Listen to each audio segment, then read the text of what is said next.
મિત્રો, મારા ઘરમાં એક વિકટ પ્રશ્ન ઊભો થયો છે. મારા બાપુજીને એવું લાગવા માંડ્યું છે કે હવે બહુ લાંબુ નહીં જીવે, એટલે પોતાનું વસિયતનામું બનાવવા માંગે છે.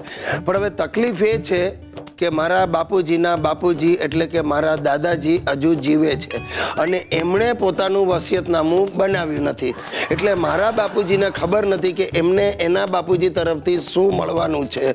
તો એ પોતાના વસિયતનામામાં મને શું આપે, એટલે મૂંઝાઈ ગયા છે. તમે પણ મૂંઝાઈ ગયા ને? અરે તમે નહીં માનો, રોજ સવારે બાપુજી દાદાજીને વિનંતી કરે છે વસિયતનામું બનાવી લો, અને મારો દાદો કોઈ હિસાબે તૈયાર થતો નથી. જોઈએ હવે શું થાય છે. હા ગિરીશ, અરે મારા બાપાને થઈ શું ગયું છે? વસિયતનામું લખવાની ના પાડે છે. અરે પણ તે ના જ પાડે ને બાપુજી. એમની પાસે છે શું? 20 રૂપિયાનું પરચુરણ છે, એમાં શું બનાવે? અરે ગિરીશિયા, તને આ ઘેડાઓની ખબર ન પડે. દેશમાં જરૂર કોઈ ખાનગી મિલકત હશે નહીં. બસ એની ખાનગી મિલકત તમને ને મને બેવને ખબર છે. દેશમાં એક 14x10 ઓરડી છે અને એક ભેંસ. તો પછી એક ગુજરી ગઈ વર્ષો પહેલા અને ઓરડી દબાણમાં જતી રહી. તો પછી હવે મારે આ બાપાને વસિયતનામામાં શું લખાવવું? જુઓ, એક આઈડિયા છે.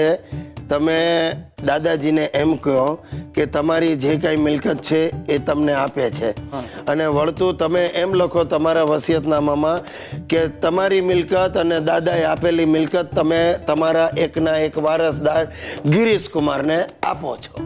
એ નપાવટો, તું આ બંને બાપ દીકરા અહીંયા બેસીને શું ચાકડા રચી રહ્યા છો?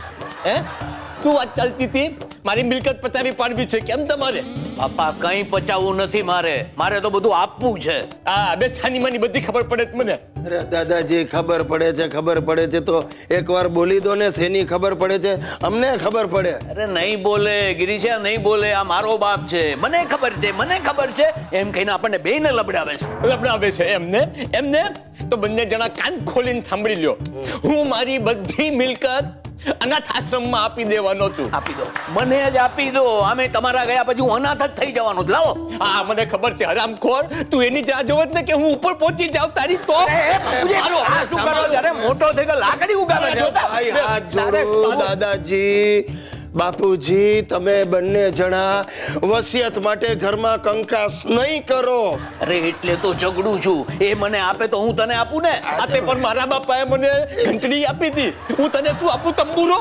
જો બાપુજી, તમે છે ને તંબુરો બમુરો નહીં બોલો. નહીં કરતો મારું તમે. ભાઈ, અરે લાકડી છે ને. અરે ચૂપ! એ ભાઈ, તમે બંને ઝઘડશો, એમાં મને એટેક આવી જશે ને હું ગુજરી જઈશ. તો તું તારું વિલ બનાવ. અરે શું વિલ બનાવું? કંટોળાનું વિલ બનાવ? આપણું આખું ખાનદાન કડકા બાલુસ છે અને હું છું ગુજ્જુભાઈ ગિરીશ કુમાર, કડકા નંબર 1.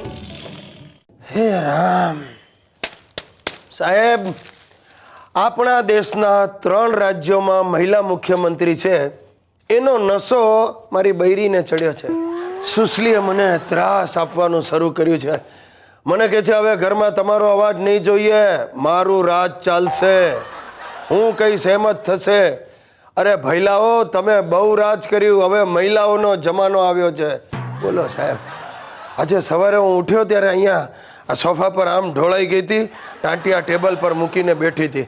મને કહે ચા બનાવો, એટલે મારે ચૂપચાપ એને ચા બનાવીને આપવી પડી. પછી મને કે આજે બપોરે મારે મીટિંગ છે, હું બહાર જવાની છું, રોટલીનો લોટ બાંધી રાખ્યો છે, તમારી મળે 2-4 રોટલી બનાવીને ખાઈ લેજો. અરે ભાઈ, આ તો અત્યાચાર જ કહેવાય કે બીજું શું? અને સુશલીએ પોતાના જેવી જ બીજી 8-10 બહેનપણીઓ ભેગી કરી છે અને આ બધી નવરીઓ ભેગી થઈને અહીંયા બપોરના મીટિંગ કરે છે. મહિલા ઉત્થાન સમિતિની રચના કરવી છે. અરે બાપા, ઉત્થાન કરવાના બહાને બધી મળીને પોતાના વરની મેથી મારે છે અને પાછા નાસ્તા ઝાપટી જાય છે. 8000નો નાસ્તો કરી ગયા છે. બોલો, આ ગઈકાલે આવતો હતો ત્યારે બાજુના મદ્રાસ કાફેવાળાએ મને આતર્યો અને 8000નું બિલ પકડાવી દીધું. સાહેબ, આમને આમ ચાલ્યું ને તો હું પાયમાલ થઈ જઈશ. આ 3 રાજ્યોમાં લેડીઝ મુખ્યપ્રધાન આવી, એની ઘેરી અસર મારા ઘર પર પડી છે. સુશલી હવે ધીમે ધીમે મુખ્યમંત્રી બનવાના સપના જોવા લાગી છે. સાહેબ, આ ગઈકાલે જઈને હેન્ડલૂમ હાઉસમાંથી 4 સાડલા ખરીદી લાવી, 1800 રૂપિયાનો બગલ થેલો લીધો છે. મને લાગે છે ગમે ત્યારે પ્રચાર માટે નીકળી પડશે ને મને રોડ ઉપર લાવીને જ છોડશે. ભાઈ મને તો ફફડાટ થાય છે. અમારી સુશીલા મુખ્યમંત્રી બનશે કે નહીં એની ખબર નથી, પણ મારી ચોક્કસ મંત્રીને રહેશે.